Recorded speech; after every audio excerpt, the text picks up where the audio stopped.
So a while ago, it was around 2018 when I was presenting the American edition of my book Paracompatie Est to fight against the states of fascism and humanism.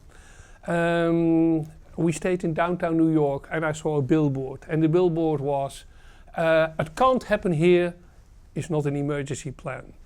And of course it was a kind of, assurance company or something like that. And I liked it enormously because, of course, there's this reference to Sinclair Lewis, It Can't Happen Here.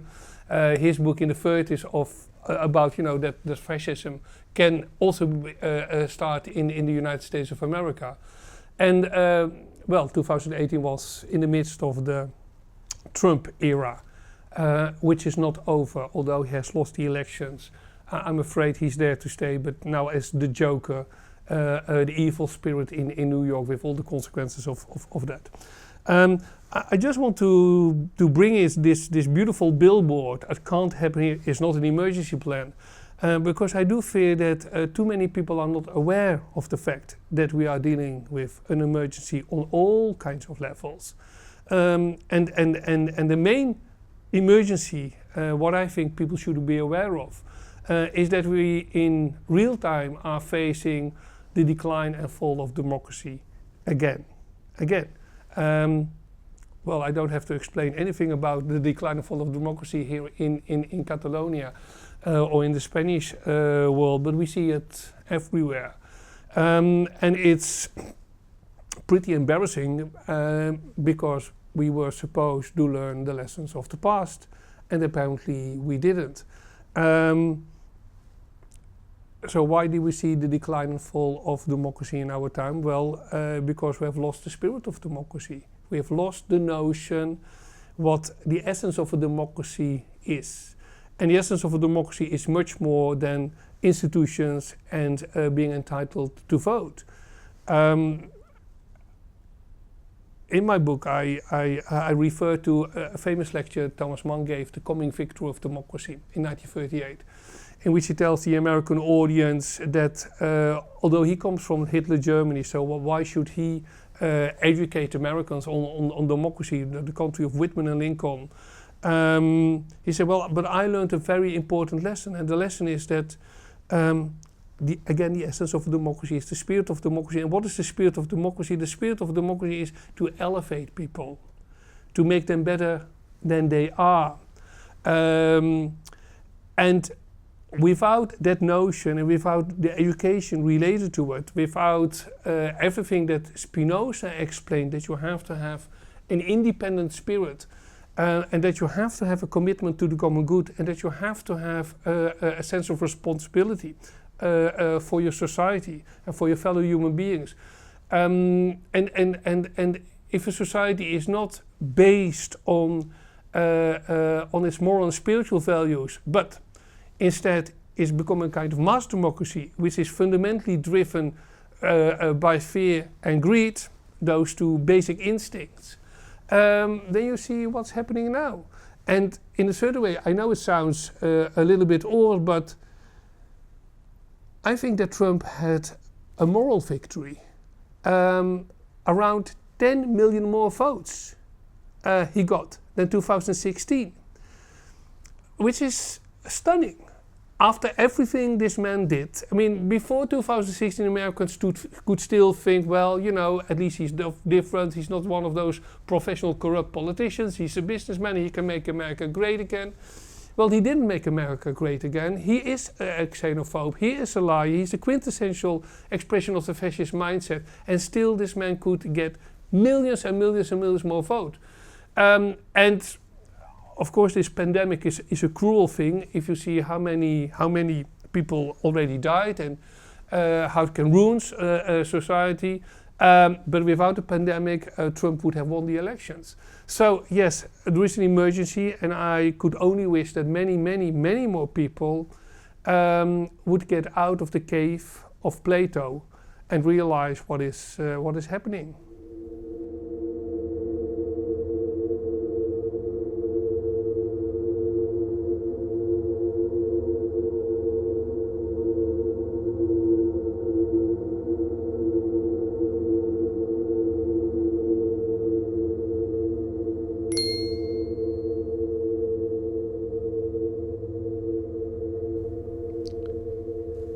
people don't like freedom.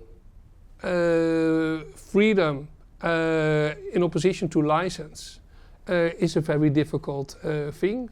And there's a whole series of philosophers who pointed out, and again already in the Republic of Plato, where he mentions the kind of forms of government, and yes, of course there is democracy, and at a certain moment people are fed up with freedom. What people too often forget is that the democratic model is the most elitist model there is. And it is elitist in the original meaning of the word. That is, it strives to be the best. But it also demands the best of people. You can't have a democracy for free. It is a lot of hard work of everybody. Otherwise, a democracy will turn into a mass democracy, and a mass democracy eventually will always turn into something fascist. How to be free? What does it demand to be free? Who has the courage to be free? Well, because you need a lot of courage to be free. First of all, let's start with, how free are you when you're constantly depressed? How free are you when you are suffering from your burnouts? How free are when you are suffering from all kinds of anxieties? This is already a thing that the Stoics realized. So, to be free, first of all, starts with having, a very powerful sense of self-confidence. I can be free, and the interesting thing is, because of my running and then the songs I hear, Whitney Houston has all these songs of, free and the children and love and blah blah blah, and the poor girl then committed suicide. But there's we aspire to be free, but it takes a kind of courage and self-confidence which we have lost enormously. Given the fact, and again, it's also because last Saturday we had our annual Nexus conference entitled New Age of Anxiety, and because of this topic, I wanted to have at least someone who has been in hell, who was suffering from the most intense form of anxiety, and we could find Dieter Krauts, and Dieter Krauts is now 91 years old, and I think it was somebody of Spain, I forgot his name, maybe Anthony Lubes, I forgot his name, who wrote the book The Librarian of Auschwitz, because Dieter, as a girl of 14, was in charge of 14 books, and probably the smallest library in the world, and at the same time the most important library in the world. And as a young girl, she was facing Dr. Joseph Mengele, the scientist, every day. And she also told, the story how she arrived there in Auschwitz, and how she and her mother thought, well, we'll have to commit suicide. She didn't. At the end of it, she ended up in Bergen-Belsen, and much later her mother died. And Anne Frank died, although she was not aware that Anne Frank was there as well. Anyway, she got out of it. But the difference between Dieter Krauts, who survived Auschwitz, and so many of the millennials, which are suffering from their generational problem of anxiety. The millennials are the most anxious generation ever. How come? And it made me think that somebody like Dieter Krauts and others who have seen hell and who lived through hell, they've come to realize, first of all, what freedom is. Secondly, that freedom is related to having a certain trust in yourself, which is something completely different than having a trust on the kind of money you have in your bank account. Again, this is also an analysis made by Erich Fromm in his book on the Sane Society, where he realized that in the 60s, also due to the economic boom, there came this shift that we outsourced our confidence to the financial world, to the banks and the pension funds. And as long as they were taking care of our assets or savings, all will be fine. There is where we put our trust. And then we got the financial crisis, trust was gone. Here in Spain you suffered enormously from the rest of the world again, and now we know, no, you cannot trust the financial world. It's a little bit stupid to put all your trust in by definition, but next to that, at the end of the day, to get through life and just to be free, you have to develop your talents, you have to develop a kind of basic trust. And without that basic trust, you cannot be free. Now, to make the connection to where we started our conversation, how come that the United States of America, which quote unquote is the most powerful nation on earth, is a country where there is no trust and also no truth anymore? It's both, and everybody lives in fear, and everybody has a psychiatrist or a psychotherapist. The psychotherapist has a psychotherapist, everybody has a lawyer, and the lawyer has a lawyer, and the lawyer has a lawyer, and so on and so forth. They cannot go through life without a lawyer, without a psychotherapist. And if you want to get rich, write your self-help book, because those are the best-selling books there are. That country is in full anxiety all the time, which is one of the reasons why Mr. Trump is so popular, because he knows as nobody else how to exploit anxiety. Like Franco did, like Hitler did, like Mussolini did, like all the fascist leaders are doing, and now in your country this Fox party. So if people would be free, if people would have the courage to be free, or with Paul Tillich, the courage to be, if they would have had that courage, we would live in a completely different world. We would face a complete different political environment. But it is because it's so difficult to be free that people, the most easy thing they can do is, give up freedom. And again, like in the legend of the 20th Inquisitor, give us bread, give us miracles, and in turn I have to obey you. Okay, then I'll obey you. Fine with me. Then I can stop thinking. Thinking is too difficult anyway.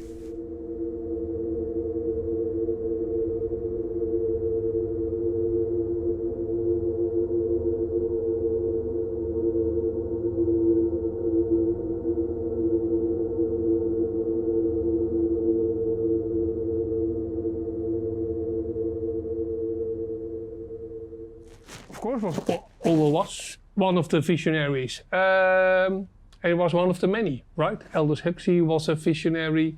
Philip Roth, The American Plot, was a visionary. The man who wrote Fahrenheit, Bradbury, visionary.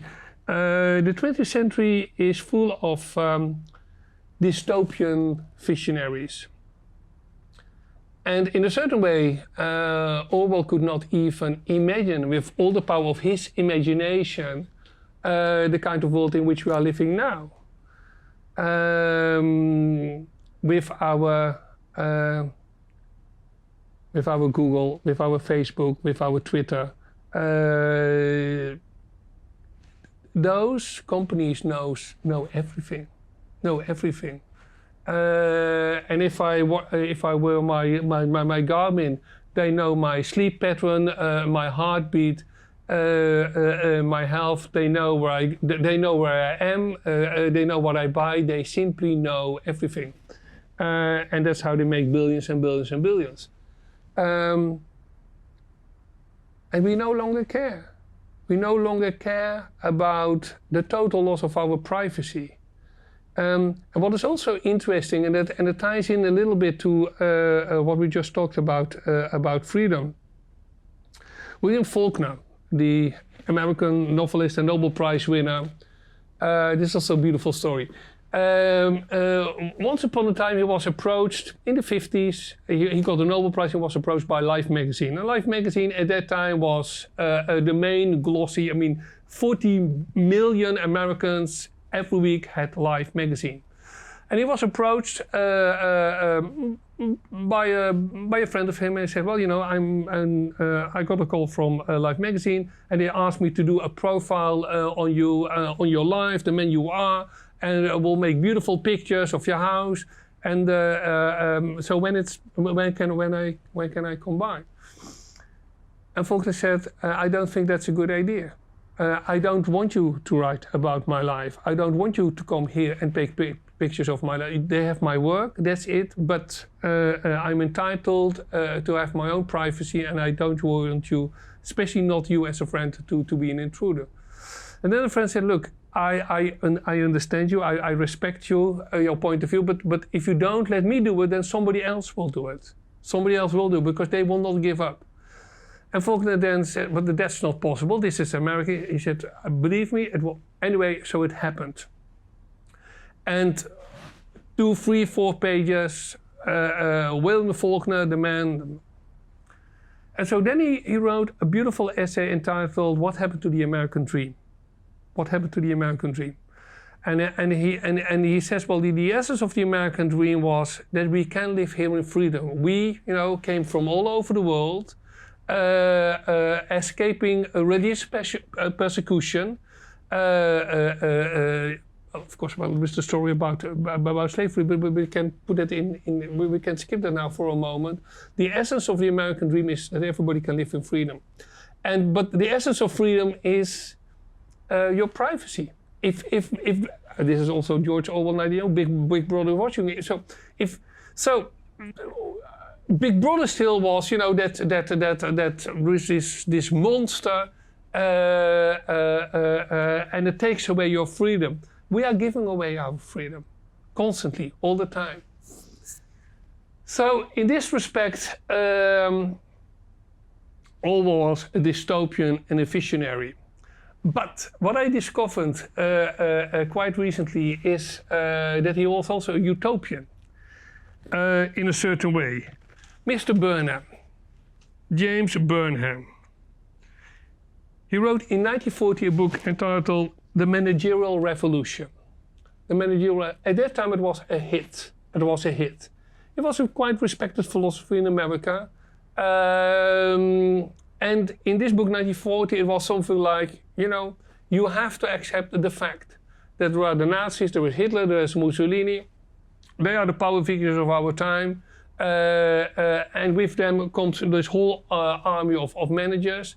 And they are the new ruling class, and whether you like it or not, they are the ruling class. This is what the future will be. Those people, the ruling class, are the managers, and the epitome of the manager of a society are Hitler and Mussolini. And now in 1946, Orwell wrote a review of this book. Which also with the claim that democracy and socialism cannot survive World War II because of this managerial class of executives, etc., etc., etc. And then he writes, it will be seen that each point Burnham is predicting a continuation of the thing that is happening. You cannot stop it. This is what it is. You have to be a realist. Now, the tendency to do this is not simply a bad habit, Orwell, like inaccuracy or exaggeration, which one can correct by taking thought. It is a major mental disease, and its roots lie partly in cowardice and partly in the worship of power, which is not fully separable from cowardice. And I love this quote when I read it, because, quote unquote, I'm a little bit fed up with all those people, philosophers, academics, blah, blah, blah, who wants you to believe it is and it is, and there's nothing we can change, and especially this kind of thinking is coming from the world of the scientists, right? I mean, the neuroscientists, the artificial intelligence people, the artificial general intelligence, whatever there is, they are telling you, that's how it is, accept the fact, we cannot change it, etc., etc., etc. Well, for me, the essence of a civilization is the capacity to say no. In a civilized world, civilized human beings have the capacity to say no. Well, part of our instincts is that we can be aggressive, that we like to kill people, the sex instinct, that we want to rape, whatever. But a civilized human being has the capacity to say no. I will not follow these instincts. I will not behave like this. I will not accept this as something normal. And I think we should not accept it as something normal that robots will run this world, or that the business class can do whatever they want, etc., etc., etc. And so I thought it quite fascinating that here the dystopian George Orwell present himself 1 year before he died as a true utopian, says, well, you know, this power thinking is a mental disease. Everybody who thinks in terms of, you know, that's the world of the power and there is nothing we can change of it because, you know, that's the bureaucracy and that's how it is. He says, no, you know, this mental disease, and we have to say no to that. So, 3 cheers for Mr. Orwell. As you know, there is this beautiful quote by Ian Foster, 2 cheers for democracy. Not 3 cheers, 2 cheers for democracy. Because, well, at least in a democracy we are allowed to criticize, to tell the truth. And the other wonderful thing about democracy is that after 4 years we can get rid of those people, which is not the case in Saudi Arabia, not the case in China and a few other places.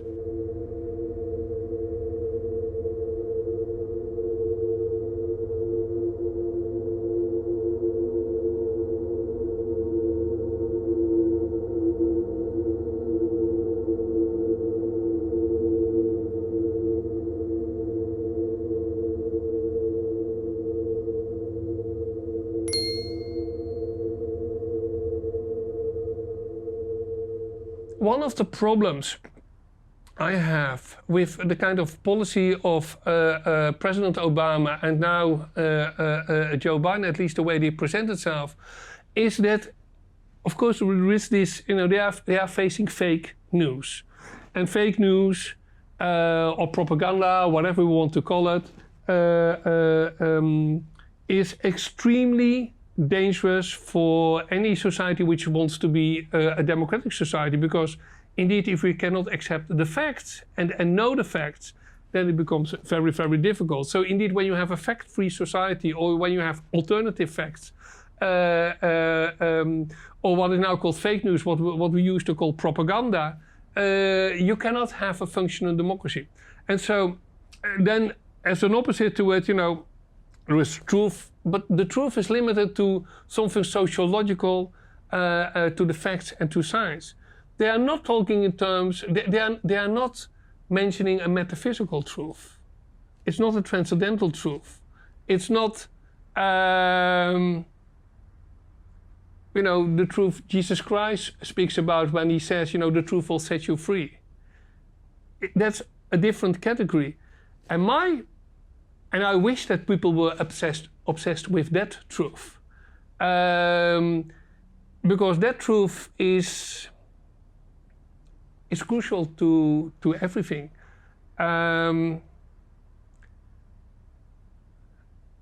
The Dutch historian Johan Huizinga, known in the whole world by his wonderful book, The Waning of the Middle Ages. In a book which he wrote when he was writing about the rise of fascism, he has this statement that a culture has to be metaphysical or it will not be a culture. Now this is one of the problems we are dealing with, because the concept of culture has been reduced to an anthropological concept. You know, it's part of my culture not to wear a tie. It's part of culture, you know, to drink wine or not to drink wine. It's descriptive. But the original meaning of a culture, it's a moral idea, and it's an expression of values to strive for, values which are transcendental to us, so that you can live in truth, that you can do justice, that you can create beauty. Those are all transcendental values, and therefore metaphysical. Now, when Nietzsche is right, when there is no, what he called the death of God, but which means there is no longer the transcendence, when there are no transcendental values, then he's absolutely right. Then the immediate consequence is that you start to live in a nihilistic society, because in the age of nihilism, everything can be true and therefore nothing is true. And in my perception, postmodernism is a very sophisticated form of nihilism.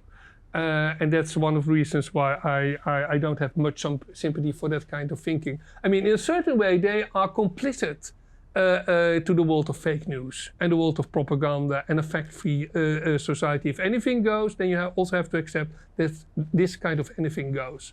I know they think differently about it, but that's my analysis. Well, if people cannot accept the facts, then you have a problem.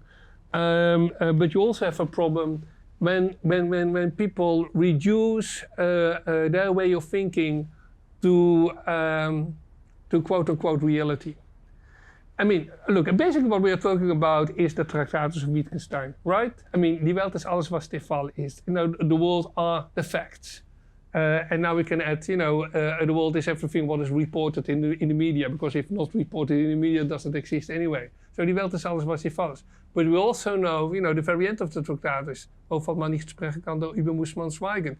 Which means there is the whole part of the Tractatus is what he wants to argue. Okay, well, so there are the positivists and the scientists, and they can deal with this part. But there is another layer of our world, which is the metaphysical world, and here is where you cannot talk about in terms of science or in terms of the media. So. Again, and in Brave New World, we lost everything. There are no longer facts. Why should be, because we're only interested in satisfaction. That's the only thing that is left to us. It means to read the classics, and I'm very serious about this, because it's one of the disasters of our time. That we have given up on the classics, and mainly responsible for this intellectual crime is unfortunately a kind of a postmodern academic class. Now you have the so-called professors at the so-called universities who wants to argue that if Marcel Proust would be alive now today, he would Twitter. He would not. Not in a lifetime. And we have given up on the classics. There's who nowadays still read the classics. By the way, who nowadays is reading. I mean, the official report in the Netherlands is that, and these are official sociological figures, that 25% of the youngsters who are now 15 years old are cultural illiterate. They can read traffic signs, they can read subtitles of a television program, they cannot understand the text anymore. 25% of those who are 15 years old. And those who still can read, then who are still reading classics. Now, why read the classics? To talk with Calvino. But George Steiner, when he gave the 10th Nexus lecture, which became a very famous lecture entitled The Idea of Europe. In my introduction to give a profile of Steiner, I mentioned, one of the things I mentioned is that what George Steiner teaches us, that the classics read us, they read us. With which he means the following, that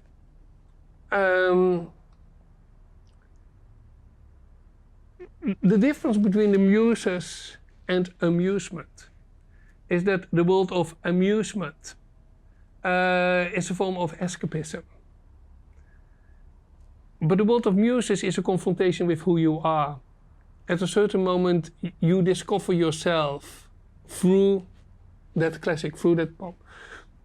Why do you call it a classic? It's a classic because it's there, and it's there to say it. Well, it has a kind of, there is a kind of eternal life in it.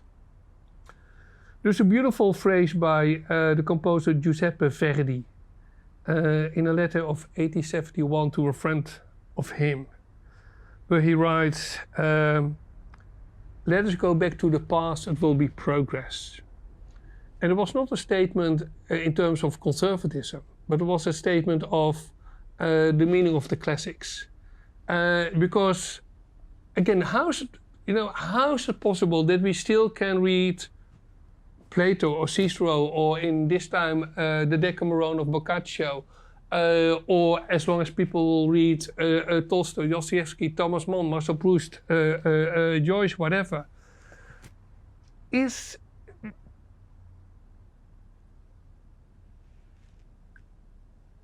because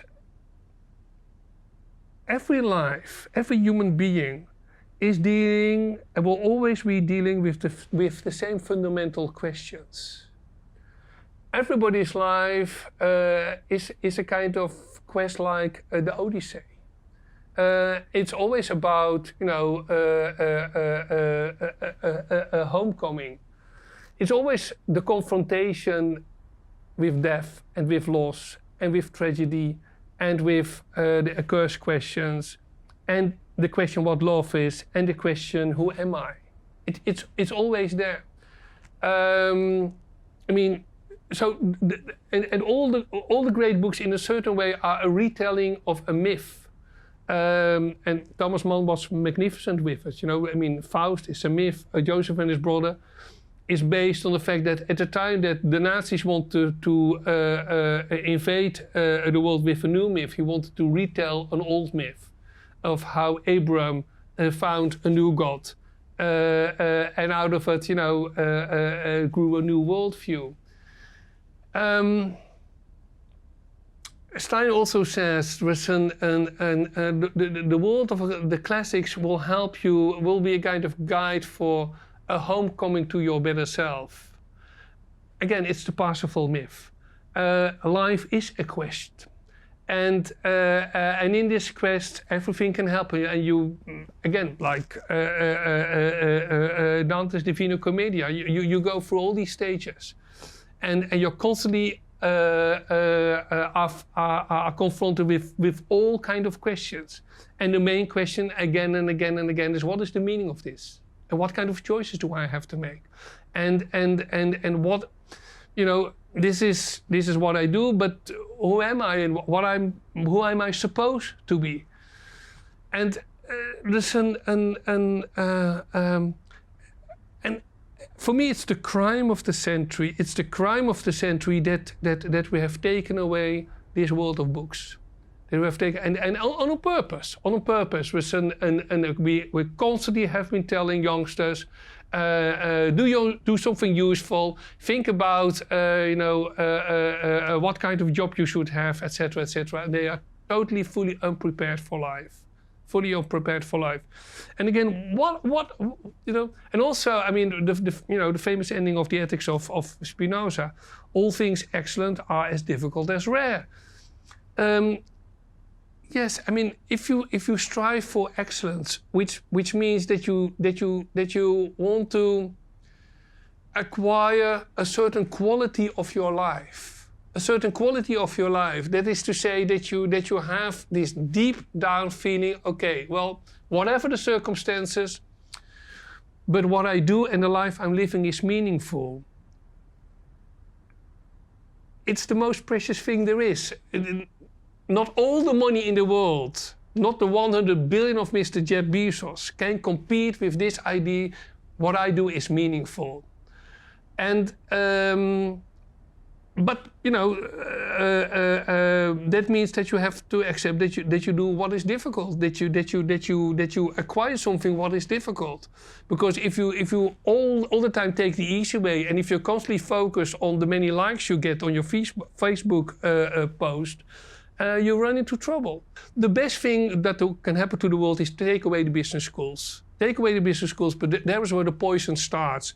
There is where they infiltrate the society with all kinds of values which has nothing to do with being free and living in a democratic society. It's the total opposite of it. And the only way to deal with that, and the only way to make people free again, and to make it possible that we do have a real democracy and not a mass democracy, is by educating people with the classics. It's very simple, and it's not even that difficult. And then there is this wonderful book, Ernst Robert Curtius, on the Latin Middle Ages, which is one of the great books ever written, about how he makes all the connections, how this whole world of literature and culture is connected. Another great book by George Steiner, Antigone, how the Antigone myth is going through all the works. And again, your questions, my questions, everybody's questions are the questions which are as old as mankind, and they will not disappear. And science will not give an answer, and economy will not give an answer, and this bloody technology also will not give an answer. It's, well, you know, if you believe that, then you turn yourself already into a robot, and then you become the zombie, which probably you're already halfway, right? But if you don't want to live your life as a zombie, even if you have the biggest bank account in the world, and if you don't want to live as a robot, but if you indeed want to be a free human being, and live your life in dignity and make your life meaningful, you cannot do it without a book culture.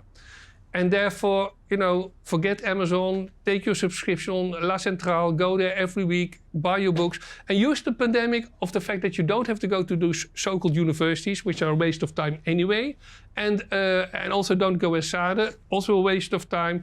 Go to the bookshop, buy your books, and start doing something with your life.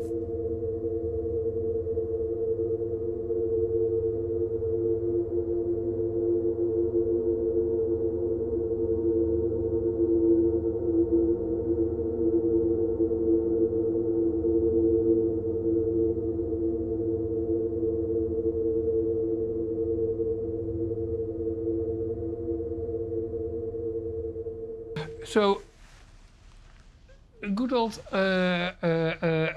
Socrates and his apology, you know, the final statement before he was put to death, which he accepted because he wanted to die as a free man. And he didn't want to continue his life being a slave, which is the total opposite of so many people who are now thriving in the business community, right? With all their money, they are slaves. By the way, same true for the political world. By the way, same true for the academic world and a few more worlds. But Socrates wanted to be a free man. And of course, you know, he was accused of lies, but that's always the case by people who tell truth to power, which he did. He told truth to power. And so they had to get rid of him. And the bargain they wanted to make is, well, you know, if you become like us, you know, and if you tell, now start telling everybody, you know, how nice we are, and that the kind of world we accept that it's about being successful, to make a lot of money, you know, to be very important, then we will leave you alone. And Socrates said, no, I cannot do that. And I will not do that because you are living a lie. You are living a lie if you really think that you're successful because your success is based on your material success. You forgot something very important. And what you have forgotten is the following. You do no longer know what it means to be human. Because what it means to be human is that you cultivate your soul. That's the definition of being a human. You cultivate your soul. We have a soul. And Plato, in another dialogue, then put it even more bluntly. You know, to be a European is to take care for your soul. That is what the essence of Europe is all about, to take care for your soul. Unknown in Brussels, unknown in any capital, unknown by any politician nowadays. This is the main reason why the EU is in such a dire state. And again, all these things are connected. Too many things we have forgotten. Imagine that we start to realize that we are offered the choice. We may choose between what Socrates offers us or Nietzsche offers us, and I admire them both. I admire them both because they were both truth tellers, both of them. And well, then again, you know, what kind of life is it that you want to live? What kind of society do you want to accept? because Nietzsche very bluntly, very honestly said, if you accept my vision, you'll have to accept that Europe is waiting 200 years of nihilism. And we are only halfway. And we know damn well what happened in the first half. And we are absolutely foolish and ridiculous to think that worse thing cannot happen again. Again, I already mentioned Dieter Kraus, this Auschwitz survivor. When last Saturday, and everybody can see it online because it's now, we made a beautiful broadcast of it. I told her the famous phrase from Primo Levi's testament, "The drowned and the safe" is basically his intellectual testament, where he writes, for us survivors, the main thing we have to do is to tell people what happened. And although people are no longer want to listen, we have to tell them, because, quote unquote, it happened and therefore it can happen again. It happened that the whole people could follow a buffoon like a Hitler. They loved him, they admire him, and we know what happened. It happened and therefore it can happen again. And I asked Rita, I said, we are now living in 2020, you're 91 years old. Do you think that Primo Levi is right, or do you think he exaggerated because of all the developments we have had? And she said, no, he's absolutely right. It happened and therefore it can happen again. And so, if somebody like she, and she's very practical, she's not a religious person, she's just an extremely wise human being, make this statement, we have to listen. It happened and therefore it can happen again. And it can happen again because with all the changes we have had, human nature did not change. Human nature did not change. And Nietzsche is right. Yes, if we give up our spiritual moral values and we start to live according to our basic instincts, cultivated by an economic model, and cultivated by the fact that we have taken away a long time ago any sense of quality and replaced it by quantity, in which everything is reduced to numbers, and in which is considered to be the best, what is the biggest number, but there was always a bigger number. And so it can happen that we now have the influencers, which are completely foolish idiots, who are makeup artists or something like that, but they have 1 million followers, and therefore they are an influencer. Or we have the celebrities and the movie stars and so on and so forth. Sometimes nice, but not, what kind of people are they? I mean, the only thing they represent is a big number.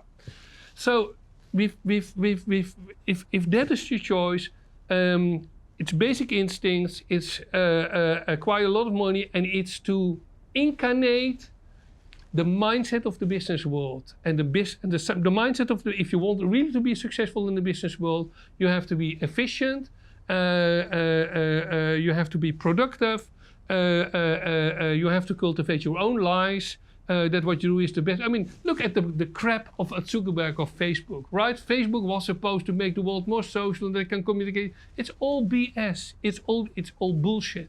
It's all based on making, is invading in our life, use those stupid algorithms and get more and more money. And the same is, if you want, Jeff Bezos, right?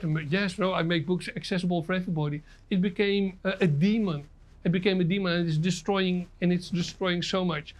So, unless we can get rid of this mindset of the business world and promoted by all the business schools, otherwise you're not successful in the business world, and replace it by a sense which is cultivated by the classics.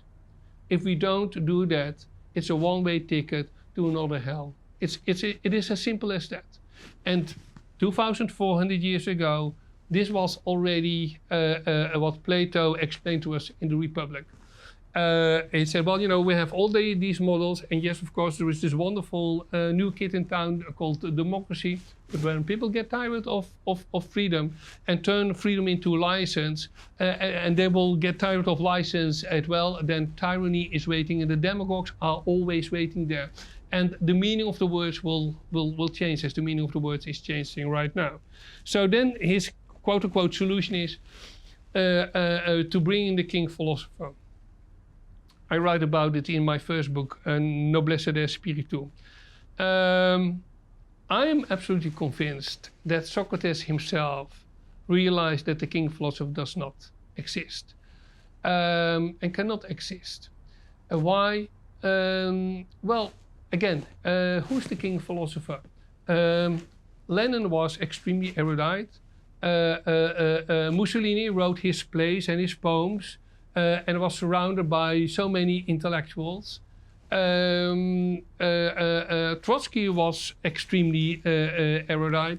I mean, it doesn't say that much that people have read a lot of philosophy, or that they have, you know. Okay, so okay, one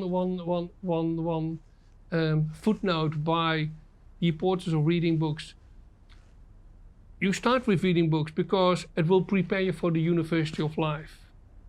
Next to quote-unquote real university is the university of life. But to prepare yourself for that university of life, I mean, your great novelist and my dear friend Mario Vargas when he gave the Nexus lecture, and when somebody asked him, so then what is literature? Because there are so many books, what is literature? And Mario then wisely said, literature prepares you to be unhappy.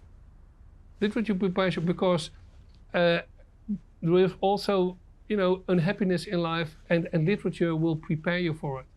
So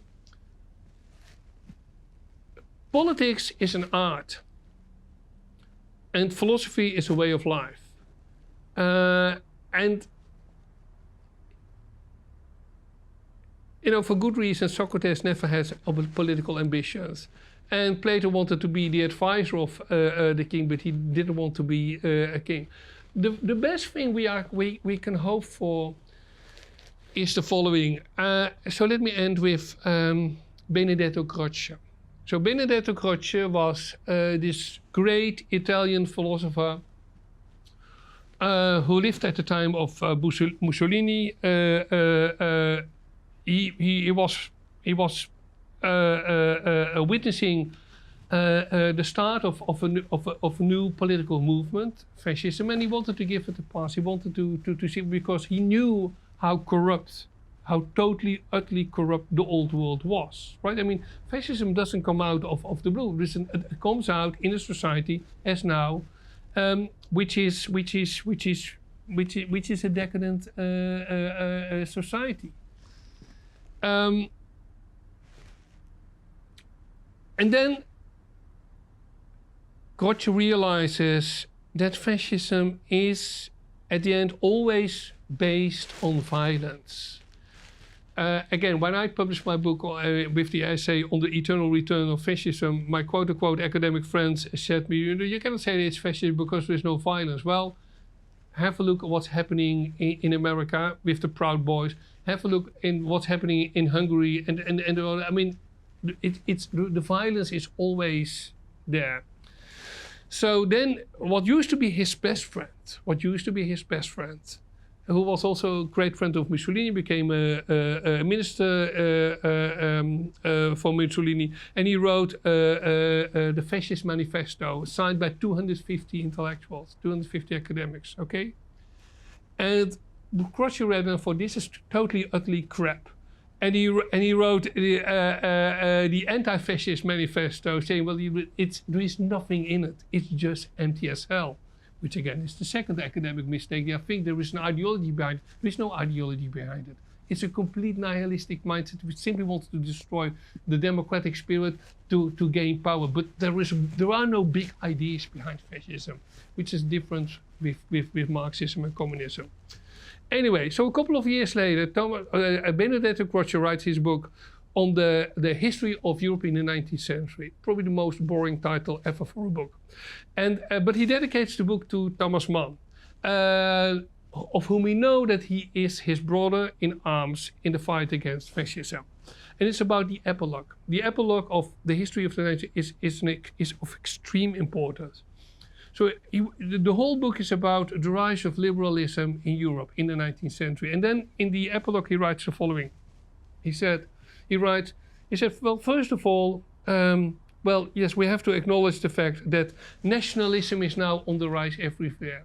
A very aggressive form of nationalism which wants to destroy liberalism.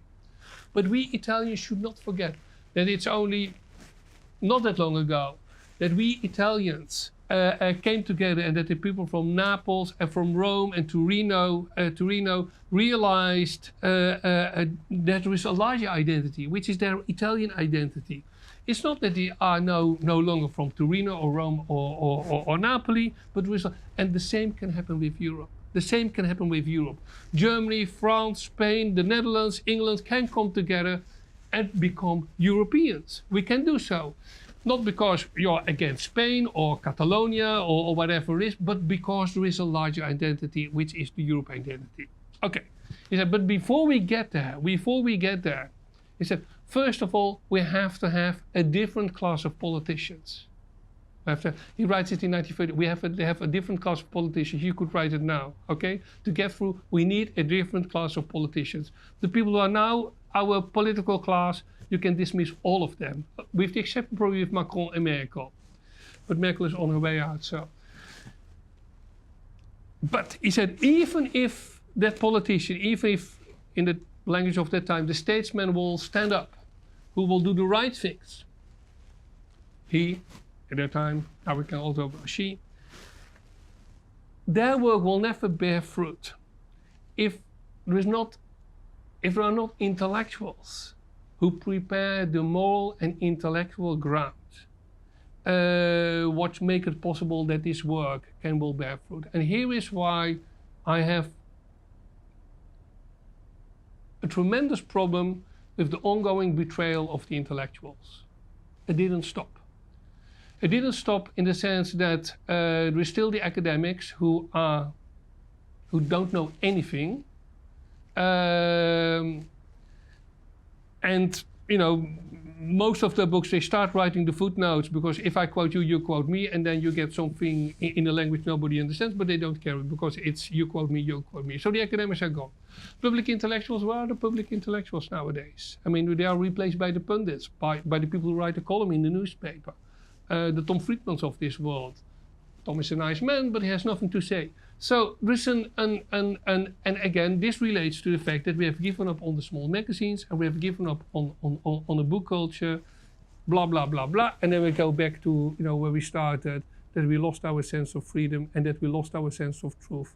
And that we lost our sense of culture. All these things are connected. And again, so the way out, don't expect this ruling class to change anything, because if there would be a fundamental change, they will all lose their position. So they have no interest to change anything. You know, the crisis starts with them, and they benefit from it. The only way to change this is, again, stop going to your school or university, go to La Centrale, buy your books, educate yourself, and out of that something will grow, like in the Renaissance. Started with 20 people, we only need 20 students, that will become 200, 2000, etc.